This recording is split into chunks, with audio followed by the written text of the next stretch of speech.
जय हिंद। आप सभी देशवासियों को मेरे पुलिस परिवार की तरफ से प्यार भरा नमस्कार। दोस्तों, आज मैं बात करूंगा कि मेरे द्वारा एक वीडियो बनाई गई थी कि आप अपने फ्रीज बैंक खाते को अनफ्रीज कैसे करवा सकते हैं। मींस लाइक कोई भी एक इलीगल ट्रांजैक्शन होने की वजह से, कोई एक फ्रॉडुलेंट ट्रांजैक्शन होने की वजह से जो आपके खाते को फ्रीज कर दिया गया है, उसको किस तरह आप पुलिस स्टेशन में ऑनलाइन कंप्लेंट करवा के या FIR करवा के, किस तरह आप साइबर सेल में अप्रोच करके और वो जो भी आपका कंसर्न बैंक होता है उसमें अप्रोच करके आप अपने खाते को अनफ्रीज करवा सकते हैं। लेकिन उसी वीडियो के ऊपर मैंने बहुत सारे कमेंट्स मिल रहे हैं कि सर, हमारे जो हम P2P exchange means peer to peer, आज मैं बताऊंगा कि आखिर ये P2P एक्सचेंज होता क्या है, किस तरह लोग क्रिप्टो करेंसी एक्सचेंज में बिलीव कर रहे हैं, किस तरह वही जो मैंने बताया था अपनी साइबर क्राइम की जो भी मैंने 2-3 वीडियोस अपलोड की हुई है उनमें मैंने बताया था कि किस तरह आप लालच में आकर जैसे शेयर मार्केट में इन्वेस्ट करते हैं या बहुत सारी ऑनलाइन गेमिंग एप्स है, उनमें जो लोग कौन इन्वेस्ट कर रहे हैं, जो जल्दी से जल्दी करोड़पति बनना चाहते हैं, बहुत सारे पैसे चाहते हैं। इसी तरह यह क्रिप्टो करेंसी, क्रिप्टो नाम से ही एक है कि सीक्रेट, और करेंसी मीन्स मुद्रा। जो सीक्रेट मुद्रा मीन्स जो आप सरकार को या बैंक को चीट करके, मीन्स उनकी नॉलेज में जो करेंसी नहीं है, उनकी नॉलेज में जो मीन्स लाइक ये बिजनेस नहीं है, उनकी नॉलेज में ये जो आपकी मीन्स लाइक किसी के भी साथ आप डील कर रहे हैं तो आप उनको मीडिएट के तौर पर यूज नहीं कर रहे हैं, उस गवर्नमेंट ऑफ इंडिया को आप टैक्स पे नहीं कर रहे हैं,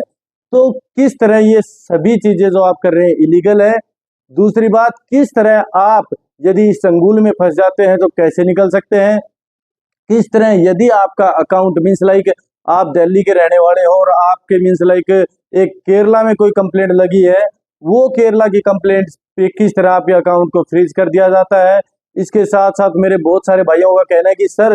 क्या हम हमारे 2-3 हजार या 200-400 रुपए के ऊपर भी आज जो हमारे अकाउंट फ्रीज होते जा रहे हैं, क्या हम उनको उसी तरह छोड़ दें, क्योंकि हमारे अकाउंट में ऑलरेडी पैसे है भी नहीं, तो क्या हमारे ऊपर कोई पुलिस केस होगा, क्या पुलिस कभी हमें अरेस्ट करेगी, क्या हमारे ऊपर कोई इंक्वायरी चलेगी। तो उसके बारे में भी मैं आज विस्तार से बात करूंगा। इसके अलावा हमारे जो केरला हाई कोर्ट है उसका क्या क्या डिसीजन है इसको लेकर कि किस तरह आप मीन्स लाइक यदि आपने कोई भी फ्रॉडुलेंटली ऐसी ट्रांजैक्शन डेबिट की है या क्रेडिट की है अपने अकाउंट में,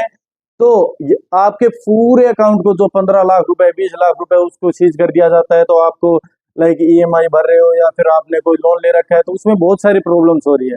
तो आज मैं इन सभी प्रॉब्लम्स के ऊपर विस्तार से आप लोगों के साथ बात करूंगा। सबसे पहले P2P होता क्या है। Peer to peer means peer मतलब सहकर्मी, मीन्स एक साथी जब दूसरे साथी को मीन्स लाइक जैसे हम गाँव में पैसे की लेन देन करते हैं कि भाई कोई भी बीच में नहीं है, हमने उसको पैसे दिया, अब वो नहीं दे रहा तो सर हम क्या करें। मैंने आपको पहले भी बताया था भाई, ऐसे जैसे पैसे की लेन देन के लिए मैं आपको मना कर रहा था कि जब तक मनी लेंडिंग एक्ट के तहत आपको लाइसेंस प्राप्त नहीं कर लेते, आप मीन्स किसी को पैसे नहीं दे सकते, फिर भी यदि आप देते हो तो वो आपकी खुद की जिम्मेवारी होती है। इसके अलावा एफिडेविट, फोन पे मीन्स एक फुल्ली प्रूफ के साथ आप कोई काम कीजिए और दिल से आपको यह होना चाहिए कि मैं यदि कहीं भी फंस जाता हूँ, कोई लाइक कोई मुझे पुलिस अप्रोच करती है या साइबर क्राइम वाले अप्रोच करते हैं, तो किस तरह मैं अपने आप को इनोसेंट साबित कर सकता हूँ। मीन्स एक कन्वीनियंट तौर पर आपको यह साबित करना पड़ेगा कि हाँ सर मैं इनोसेंट हूँ, आपके पास वो सभी एविडेंसेस और प्रूफ होने चाहिए। तो P2P means peer to peer आप जो एक्सचेंज कर रहे हैं, लाइक एक बैंक के थ्रू, अब मैं किसी बंदे को पैसे दे रहा हूँ तो एक बैंक के थ्रू दे रहा हूँ। दोस्तों, आज मैं बिल्कुल सिंपल भाषा में प्रत्येक व्यक्ति को बताऊंगा कि किस तरह आप इस संगुल से निकल सकते हैं। और आखिर मेरे बहुत सारे भाई जो गाँव में मेरे भाई रहने वाले हैं या जो मीन्स रूरल एरिया में जितने भी लोग रह रहे हैं या लोकल पुलिस भी है, उनको शायद इसके बारे में नहीं पता होगा, तो वो भी इसके बारे में अवेयर रहे, क्योंकि अभी हमारी गवर्नमेंट ऑफ इंडिया भी डिजिटल करेंसी मीन्स लाइक हमारी जो फाइनेंस मिनिस्टर है निर्मला सीतारमन, उन्होंने भी एक स्टेटमेंट दी थी कि अगले साल से हमारे देश में भी डिजिटल करेंसी की मीन्स लागू हो जाएगी। तो उसको देखते हुए आपको इस बारे में जानकारी होना बहुत ही जरूरी है। और क्रिप्टो करेंसी बहुत सारे देशों में लीगल भी कर दी गई है, उनके द्वारा वो मुद्रा लीगल कर दी गई है। तो किस तरह आप इसके बारे में जानकारी हासिल करके अवेयर रह सकते हैं। तो इसके बाद बात आती है क्रिप्टो करेंसी मीन्स लाइक जो मुद्रा है, हमारे भारतीय मीन्स जो हमारी गवर्नमेंट ऑफ इंडिया है उन्होंने भी डायरेक्ट बोल दिया कि यदि क्रिप्टो करेंसी में आप कोई भी एक्सचेंज कर रहे हो तो उसके ऊपर 30% टैक्स उसके ऊपर इम्प्लीमेंट किया जाएगा। इसके अलावा मेरे जो भी भाई अभी तक इस डील में कर चुके हैं या फंसे हुए हैं, उनको भी मैं कहना चाहूंगा कि आप ITR मीन्स लाइक जो इनकम टैक्स रिटर्न होता है उसके तहत आप जितनी भी मीन्स लाइक आपने अमाउंट ली है तो उसको इनकम टैक्स रिटर्न करके आप अपनी जो भी मीन्स लाइक कंप्लेंट है या फिर जो आपके खिलाफ कोई वो सीज करवा रखा है उसको डिस्क्लोज करवा सकते हो। इसके साथ साथ अब मैं आपको पूरे प्रोसेस के बारे में बताता हूँ। भाइयों, P2P लाइक एक मैं हूँ, एक मीन्स लाइक एक ए है, एक बी है और एक सी है। तो ए कोई अपना ए के पास है यूएस डॉलर्स मीन्स कोई यूएसडीटी है मीन्स कोई भी डॉलर कोई इंटरनेशनल कोई मीन्स करेंसी है। वो बंदा अपने जो इंडियन रुपीज में अपनी करेंसी को एक्सचेंज करना चाहता है, तो वो एक बी जो बायर है, ये सेलर हो गया, ये हो गया बायर। तो जब ये अपने यूएस डॉलर्स को इस बी बंदे के पास एक्सचेंज करना चाहता है, तो आज के दिन जैसे एक यूएसडीटी की जो वैल्यू है वो 83.48 मीन्स 83 रुपये 48 की वैल्यू है। परंतु इस जो हम P2P लाइक हम ऐसा कोई भी मोड यूज करते हैं, लाइक KuCoin हो गया, OKX हो गया, बाइनेंस, जो मेरे बहुत सारे भाइयों का कमेंट आ रखा है कि बाइनेंस के थ्रू भी, लाइक जैप पे हो गया। तो ऐसे बहुत सारे टूल्स है जिसके थ्रू आप मीन्स एक दूसरे से मीन्स बायर और सेलर एक दूसरे से कनेक्ट करके और ये सभी ट्रेड करते जा रहे हैं। तो जब ए बंदा यूएस डॉलर्स उसके साथ पैसे में इंटरचेंज कर रहा है मीन्स लाइक एक्सचेंज कर रहा है, परंतु बी जो बंदा है जो पैसे ले रहा है या जो यूएस डॉलर्स खरीद रहा है, उसको यह नहीं पता कि ये ए बंदा कहाँ से ये पैसे ट्रांजेक्शन कर रहा है। अब ए बंदे के पास कोई भी लाइक ये एक फ्रॉडस्टर है, तो ये किसी को भी चीट करके, किसी को बैंक के खाते को हैक करके या फिर किसी के फोन को हैक करके, या मीन्स एक फ्रॉडस्टर है तो ये कोई भी अपनी स्कैम की जो अमाउंट है उसको उसके पास ट्रांजैक्शन करता है, चाहे वो 300 रुपए की हो या 3 लाख रुपए की हो, उसके थ्रू फिर एक बंदा जो सी होता है, जो चीट किया गया है मीन्स जिसको लाइक सी मैं हूं, तो मेरे खाते को किसी ने हैक कर लिया, इस ए बंदे ने हैक कर लिया, तो ए जो भी सारे पैसे मेरे निकालता है तो वो सारे बी को भेज देता है। अब बी को तो क्या पता कि ये मीन्स कोई फ्रॉडुलेंट अमाउंट है या एक जेन्युइन अमाउंट है। परंतु जब मैं अपनी साइबर सेल में या पुलिस कंप्लेंट दायर करता हूं कि सर मेरा खाता ऐसे ऐसे हैक हो गया और मेरे पैसे जो भी यूटीआर नंबर प्रोवाइड करता हूं या बैंक अकाउंट नंबर प्रोवाइड करता हूं इसमें सर चले गए, तो साइबर सेल और पुलिस थाना मीन्स जो भी ये अथॉरिटीज होती है उसको उसी टाइम फ्रीज कर देती है। और उसके बाद जो भी उनके साथ मीन्स लाइक ए ने बी के पास किया, सी के पास किया या फिर डी ई एफ, मतलब किसी कितने भी लोगों के पास यदि उसने अपने अमाउंट को शेयर किया है, उन सभी खातों को फ्रीज कर दिया जाता है। तो दोस्तों सबसे मुख्य बात यह है कि पहला कि आप कभी भी ऐसे किसी भी लाइक लालच में ना पड़े। मैंने आपको पहले भी बताया था कि आप जल्दी से अमीर बनने के चक्कर में ऐसे कोई भी चीज को ना अपनाएं। इसके बाद ये P2P जो एक्सचेंज बताया था इसको पूरे तरीके से अवॉइड कीजिए। यदि आप फिर भी किसी भी तरीके से इससे जुड़े हो, तो जो हमारी इंडिया की जो मीन्स हमारे इंडिया की जो कोइन DCX है या फिर ऐसी बहुत सारी मीन्स जो कोइन एक्सचेंज की जो करेंसी एक्सचेंज की बहुत सारे टूल्स है, तो उनको अपना के आप ये क्रिप्टो करेंसी लाइक कर सकते हैं। बट जब यार मेरा तो कहने का मतलब ये है कि जब गवर्नमेंट ऑफ इंडिया द्वारा या लीगलाइज नहीं है या ऑथोराइज नहीं है, सेंट्रलाइज्ड नहीं है, रेगुलाइज्ड नहीं है, तो आप क्यों इसके पीछे जा रहे हो? क्योंकि आपको आज चलो आज आपने कर लिया, आप समझदार समझ रहे हो अपने आप को, परंतु एक दिन बाद, 7 दिन बाद, एक मंथ बाद या एक साल बाद कभी ना कभी आपके अकाउंट को या आपको ये सारी मिसलाइक समस्या झेलनी पड़ेगी। उसके बाद आपके पास ऐसा कोई साधन नहीं रहेगा, क्योंकि यदि आप कहते हो कि मैंने यूएस डॉलर्स मीन्स खरीदने के लिए या उसको बेचने के लिए मैंने इंडियन रुपीज में लाइक वो किया है, एक्सचेंज किया है, तो दोस्त कोई भी गवर्नमेंट ऑफ इंडिया या मीन्स हमारे इंडिया के जो पुलिस है या फिर जो साइबर सेल के जो हमारे अधिकारी है वो उसके ऊपर बिलीव नहीं करने वाले। अब मैं बात करता हूँ कि यदि इतना सब कुछ, इतनी प्रिकॉशंस बरतने के बाद भी, इतनी प्रिकॉशंस को फॉलो करने के बाद भी यदि आप किसी तरह जैसे मैं अभी बताता हूँ जैसे, तो आखिर किस तरह आप एक केरला हाई कोर्ट की जजमेंट के थ्रू आप मीन्स लाइक अपने बैंक में विजिट करके मैनेजर को या जो सीनियर मैनेजर है उसको अप्रोच करके, या फिर आप लाइक आरबीआई में भी मेल कर सकते हैं, जो रिजर्व बैंक ऑफ इंडिया की गाइडलाइंस है उसके थ्रू भी मीन्स आप इसका हवाला दे सकते हैं केरला हाईकोर्ट के जजमेंट का। केरला हाईकोर्ट के जजमेंट के अनुसार उन्होंने स्पष्ट कर दिया है कि यदि कोई भी ऐसी फ्रॉडुलेंट ट्रांजैक्शन होती है, या P2P एक्सचेंज के थ्रू हो या क्रिप्टो करेंसी के थ्रू हो या कोई भी साइबर फ्रॉड के थ्रू हो, तो सिर्फ जो अमाउंट किसी भी मीन्स लाइक अकाउंट में डेबिट हुई है उसको फ्रीज कर दिया जाए, इसके अलावा पूरे खाते को फ्रीज ना करे। उन्होंने पुलिस पर्सन को भी डायरेक्ट किया है, उन्होंने बैंक्स को भी डायरेक्ट किया है कि आप किसी भी पुलिस के कहने पर आप किसी बंदे के पूरे खाते को सीज ना करें। इसके अलावा उन्होंने जितने भी सारे पेंडिंग केसेस थे उन्हें भी अनफ्रीज कर दिया है, परंतु जो अमाउंट जो फ्रॉड थी या फ्रॉडलेंट जो अमाउंट थी उसको सिर्फ होल्ड पर रखे उनके बाकी बचे अकाउंट को अनफ्रीज कर दिया है। क्योंकि हमारे हाई कोर्ट के जस्टिस देवान रामचंद्रन की जो बेंच है उन्होंने यह फैसला लिया है कि पुलिस द्वारा हर 8 सप्ताह में मीन्स 8 सातु 56 दिन में 56 दिन के अंदर अंदर उस साइबर सेल को उस बैंक को यह मीन्स लाइक इन्फॉर्म करना पड़ेगा या इंटीमेट करना पड़ेगा कि सर हमने अभी तक इस खाते को फ्रीज किया हुआ था, जो अभी तक हमें ऐसी कोई भी रिपोर्ट नहीं मिले है या उसकी इनोसेंट के कोई प्रूफ नहीं मिले हैं कि हम इस खाते को अनफ्रीज कर सके, तो आगे उन्हें पुलिस डिपार्टमेंट को बताना पड़ेगा कि आखिर कितने दिन तक हम इस बैंक अकाउंट को फ्रीज रखना चाहते हैं। इसके साथ साथ हमारी यही देवान रामचंद्रन जी जो जस्टिस थे उनकी बेंच द्वारा यह भी दलील दी गई है कि जो हमारी गवर्नमेंट ऑफ इंडिया है जो जिन्होंने ये इस यूपीआई पेमेंट को और गूगल पे को या फिर जितने भी हम जो डिजिटल ट्रांजैक्शन करते हैं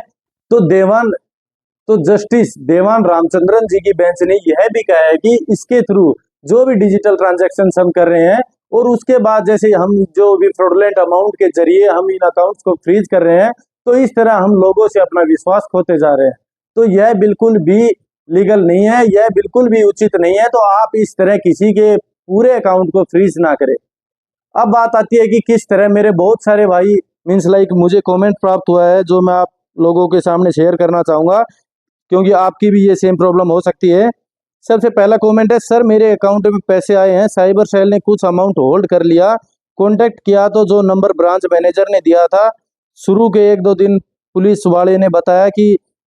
हो जाएगा जल्दी इन्वेस्टिगेशन के बाद, बट अब वो फोन भी नहीं उठा रहे, क्या करूं, कानपुर साइबर सेल है सर। तो दोस्तों मैं आपको बताना चाहूँगा कि इस केस में जो भाई बता रहा है कि उसकी सिर्फ जो फ्रॉड अमाउंट थी उसी को होल्ड किया गया है, तो उसमें उसको डरने की कोई भी जरूरत नहीं है। और यदि वह इनोसेंट है तो वो अपने एविडेंसेस और प्रूफ के साथ मिस लाइक उस मेल के थ्रू जो बैंक वाले जो मैंने अपनी पहली भी वीडियो में जो पर दी गई है इस वीडियो में मैंने बताया है कि आप यदि कोई भी इस तरह के मिस लाइक आपके खाते को फ्रीज कर दिया जाता है तो आप डायरेक्ट बैंक में अप्रोच करके आप यह सूचना प्राप्त कर सकते हैं कि किस साइबर सेल ने या किस साइबर थाने ने आपके बैंक खाते को फ्रीज किया है। तो उस जो साइबर सेल है या जो साइबर थाना है उसके मेल के ऊपर आप अपने सारे प्रूफ्स को भेजिए या फिर एक एप्लीकेशन भी भेजिए और उसके थ्रू आप उनको मीन्स लाइक 90% केसेज में रिजोल्व हो जाएगी आपकी प्रॉब्लम। फिर भी नहीं होते तो आप कांटेक्ट कीजिए और इन दोनों से भी नहीं हो पाती है तो डेफिनेटली आपको फिजिकल अपीयरेंस देनी पड़ेगी। तो दोस्त यदि आप कांटेक्ट नहीं कर पा रही, जैसे उन्होंने बोल दिया था कि हो जाएगा, फिर भी आप यदि कांटेक्ट नहीं कर पा रहे तो आप इसको ऐसे ही ना छोड़े, आप फिजिकली तौर पर अपीयर होके अपनी इस प्रॉब्लम को रिजोल्व करवाइए। इसके बाद है, सर मेरा भी अकाउंट ट्रेडिंग के थ्रू सीज किया गया है, सर इसमें डरने की जरूरत है क्या? हमें तो जस्ट ट्रेड किया था, फेयर ट्रांजैक्शन। भाई इसमें कोई भी डरने की जरूरत नहीं है। यदि आपके द्वारा ऐसी कोई भी एक्टिविटी की गई है तो आप डायरेक्ट पुलिस में कंप्लेंट करके जो मैंने आपको सारा प्रोसीजर बताया है पिछले वीडियो में भी उसको फॉलो कर सकते हैं। स्टूडेंट हूँ सर, एक्स्ट्रा इनकम के लिए थोड़ा इधर उधर दिमाग लगा लिया। यही बात कह रहा हूँ भाई, मैं लालच के चक्कर में, ऑर्डर के चक्कर में आप फालतू में इन चक्करों में पड़ रहे हो। तो आप पैसे बढ़ाने के चक्कर में आप अपनी खुद की मेहनत कीजिए, अपने किसी भी फील्ड में अपने आप को मास्टर कीजिए ताकि आप अपने लाइक एक सस्टेनेबल लाइफ जीने के लिए आप उचित तौर पर मीन्स एक आवश्यक कदम उठा सके, ना कि इस तरह के ये बेवकूफ़ी वाले कदम उठा रहे हो आप जो। बट पता नहीं था लोग ऐसे भी कर रहे हैं आजकल। मैंने अपना कंप्लेंट फाइल बैंक से निकलवाया, उसमें आईओ का नंबर है, उसमें कंप्यूटर ऑपरेटर का नंबर दिया गया है, कॉल करने पे बोलते हैं कि रॉन्ग नंबर है। भाई मैंने आपको बताया कि यदि ऐसा कुछ रॉन्ग नंबर बताता है या फिर भी आप मेल के थ्रू अप्रोच कर लीजिए, फिर भी नहीं होता तो आप फिजिकल अपीयर आपको होना पड़ेगा। भाई मैंने पहले भी बता दिया है, मेल या कॉन्टेक्ट। सर मैं कोलकाता में रहता हूँ, गुजरात से हुआ है। भाई बिल्कुल मैंने बताया था आपको, दिल्ली हो चाहे गुजरात हो चाहे कोलकाता हो चाहे महाराष्ट्र हो, क्योंकि कंप्लेंट जहाँ से लगेगी वहीं से आपके खाते को फ्रीज किया जाएगा और आपको उसी पुलिस थाने को या फिर जो संबंधित साइबर सेल है उनको कन्विंस करना पड़ेगा उनको आपको। इसके बाद मेरा भी हुआ है सर लखनऊ से। क्या मैं लखनऊ साइबर थाना जा सकता हूँ? मेरा ऑनलाइन गेम से विड्रॉल किया था, मैंने कोई भी गलत मनी नहीं ली, मेरी कोई गलती नहीं है। अगर मैं लखनऊ क्राइम थाने में जाऊँ तो पुलिस मुझे अरेस्ट तो नहीं करेगी ना? भाई बिना डर के आप किसी भी थाने में या साइबर सेल में जा सकते हो। कोई भी आपको, यदि आप इनोसेंट हो तो गिरफ्तार नहीं करेगा या कोई भी लीगल कार्रवाई नहीं करेंगे। इसके अलावा जो आपने गेमिंग ऐप, आप, मैं पहले बता रहा हूँ कि ऐसी किसी भी तरह के, क्योंकि आप तो बिल्कुल सही हो, आपने जो गेमिंग ऐप से पैसे जीते हैं वो भी आप इनमें से डेबिट करवा रहे हो अपने खाते में, क्रेडिट करवा रहे हो सॉरी। पर जो अगला बंदा जो आपके खाते में ट्रांजैक्शन कर रहा है, आपको ये तो नहीं पता कि वो कहाँ से पैसे ले रहा है, वो फ्रॉडुलेंट अमाउंट आपके पास भेज रहा है, इसीलिए आपके खाते को सीज किया जा रहा है। हेलो सर, मैं स्टूडेंट हूँ। प्लीज़ सर, मैंने 25/4/2024 को बाइनेंस P2P से 56.3 USDT से सेल किए थे। यही मैं बता रहा था कि दोस्तों, एक एक USDT में मीन्स यदि 83 रुपए में बिक रहा है तो मेरे बहुत सारे भाइयों को लोभ लालच होता है कि वहां पे जो P2P एक्सचेंज है वहां पे उनको 93 रुपए दे देते हैं या फिर 95 रुपए या 90 रुपए। तो जो भी आपको इतनी ज्यादा अमाउंट दे रहा है, मीन्स लाइक नॉर्मली आप 85, 86, 87 तक आपको दे सकते हैं, बट इतने रुपए आपको दे रहे हैं तो पूरी तरीके से वो फ्रॉड ही मिलेगा आपको। इसके अलावा मैंने आपको पहले ही बताया कि आप बैंक ट्रांजेक्शन यूज कीजिए। इसके अलावा जो भी आप चैट कर रहे हैं, जिसके साथ आप एक्सचेंज कर रहे हैं, तो आप नाम चेंज मीन्स नाम चेक करिए कि जो आप मनी एक्सचेंज कर रहे हैं तो उस चैट में भी वही नाम, और जो यूपीआई ट्रांजेक्शन आप कर रहे हैं उसमें भी नाम सेम हो। क्योंकि ऐसे थर्ड पार्टी के ऊपर किसी के ऊपर विश्वास मत कीजिए कि यदि वो बोलता है कि मैं मेरी बहन के खाते से ट्रांसफर करवा रहा हूँ या मेरे भाई के से या मेरे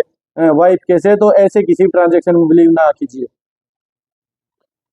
मुझे 5,086 जो INR इंडियन रुपीज में USDT के प्राइस बनती है, मैंने जिसको सेल किया था उसने पेमेंट करी थी, उस पेमेंट की वजह से मेरा बैंक अकाउंट इतने को फ्रीज कर दिया गया। सर क्राइम ऑफिस गया था तो मेरा वहाँ कंप्लेंट की वजह से फ्रीज हुआ। 2 दिन चक्कर काटने के बाद तीसरे दिन बताया कि वो फ्रॉड का पैसा है। मैं उन्हें सारी बात बताई, उन्हें सारे डॉक्यूमेंट्स और पैसे का हिसाब भी बताया, पर वो मेरी कोई बात नहीं सुन रहे। मैंने अपने डॉक्यूमेंट्स भी दिखाए सारे और बैंक स्टेटमेंट, पर वो उल्टा मुझे बोलते हैं सर सर फीम भेजता है। सर मुझे अब क्या करना चाहिए जिससे मैं खुद को सही प्रूव करूं? स्टूडेंट हूँ सर, कैरियर किसी केस के में खराब ना हो जाए। पहली बार P2P पेमेंट करी है और ऐसा हो गया मेरे साथ, अब मैं क्या करूं?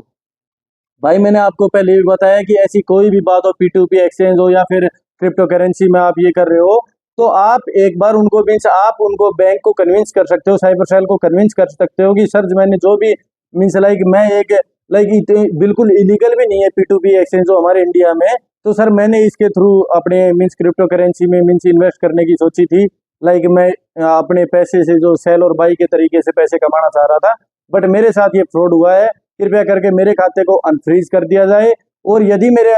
खाते में ऐसी कोई भी फ्रॉडुलेंट अमाउंट आई है उसको आप होल्ड कर सकते हैं और आप अपनी दलील दे सकते हैं ताकि आपको इनोसेंट साबित कर दिया जाए और आपको इससे निकाला जा सके। सेम प्रॉब्लम में फंस रहा हूँ सर। मेरा अकाउंट आप धर्मावरम पुलिस स्टेशन से फ्रीज हुआ है, वहाँ का कोई भी अधिकारी मेरी बात नहीं सुन रहा है, ना कॉल रिसीव कर रहा है। एक पुलिस वाले ने उसी थाने के ने मेरे से 13,000 रुपये ले लिए, बट मेरा अकाउंट अनफ्रीज नहीं किया। भाई ऐसे किसी भी पुलिस वाले के चक्कर में या साइबर सेल अथॉरिटीज के चक्कर में ना पड़ेगी। वो यदि आपसे पैसे ले लेते हैं और वो बोलते हैं कि हम आपके खाते को अनफ्रीज करवा देंगे, कभी भी ऐसा नहीं हो सकता। क्योंकि आपका खाता जो यहाँ दिल्ली में बैठे हो, जो खाता आपका फ्रीज हो रहा है कहीं केरला से, तमिलनाडु से, तो ये बिल्कुल भी पॉसिबल नहीं है। तो आप मीन्स किसी को भी ब्राइब या रिश्वत देने की कोशिश ना करें। लीगली तौर पर जो मैंने आपको सारी ऊपर दी गई वीडियो में भी और आपको आप पूरी वीडियो में जो मैंने बताया है, इन रेमेडीज को आप अपनाएं। सर मेरा PNB बैंक अकाउंट फ्रीज हुआ है। मैंने बाइनेंस एक्सचेंज पर क्रिप्टो सेल किया था और मेरे पास जिसके साथ डील हुई थी उसका चैट मैसेज एंड एविडेंस भी है। ठीक है, क्या करना चाहिए प्लीज सजेस्ट? और यदि मेरे अकाउंट में उसके बाद कर रहा देता हूँ तो कोई फ्यूचर में मुझे फैमिली को कोई प्रॉब्लम आ सकती है क्या? दोस्त ऐसे बहुत सारे कमेंट्स है मेरे पास, बिल्कुल को आपको प्रॉब्लम आ सकती है। यदि आप ऐसी कोई भी अमाउंट रखते हो या अपने खाते को फ्रीज रखते हो तो जरूर आपके मीन्स आपके लिए प्रॉब्लम क्रिएट हो सकती है। तो सबसे पहले मैंने आपको बताया कि इस तरह की कोई भी मीन्स ऐसी एक्टिविटीज में ना पड़े जो लालच के जरिए आपको लूट रहे हैं या फिर फ्रॉडुलेंटली 300 या 500 या 1000 के चक्कर में आपके खाते को फ्रीज कर रहे हैं, जो आपके लिए बहुत बड़ी समस्या हो सकती है। इसके अलावा बाद में यदि आप कुछ पैसे कमा रहे हो क्योंकि आप वहां से कोई भी TDS या कोई भी इनकम टैक्स रिटर्न नहीं कर रहे, तो इनकम टैक्स द्वारा भी आपके ऊपर रेड की जा सकती है। इसके अलावा जो मैंने बताया कि कोई भी फ्रॉडुलेंट अमाउंट या मीन्स लाइक यूएसडीटी को हमारी गवर्नमेंट ऑफ इंडिया जब इसको लीगलाइज नहीं कर रही है, जब ऑथराइज्ड नहीं है ये चीज, तो आप कहीं भी अपने आप को प्रूव नहीं कर पाओगे कि आप सही हो। तो दोस्तों मैंने अपनी पूरी वीडियो में अपनी इन जिस भी आप केस में फंसे हुए हो उसके बारे में सभी रेमेडीज के बारे में जिक्र किया, और ये P2P एक्सचेंज और क्रिप्टो करेंसी के बारे में जो मेरे पास जितनी भी नॉलेज थी मैंने आपके साथ शेयर की। इसके अलावा आप चाहते हो कि और किसी भी टॉपिक के ऊपर मैं वीडियो बनाऊं तो आप मुझे कमेंट बॉक्स में कमेंट कर सकते हो। और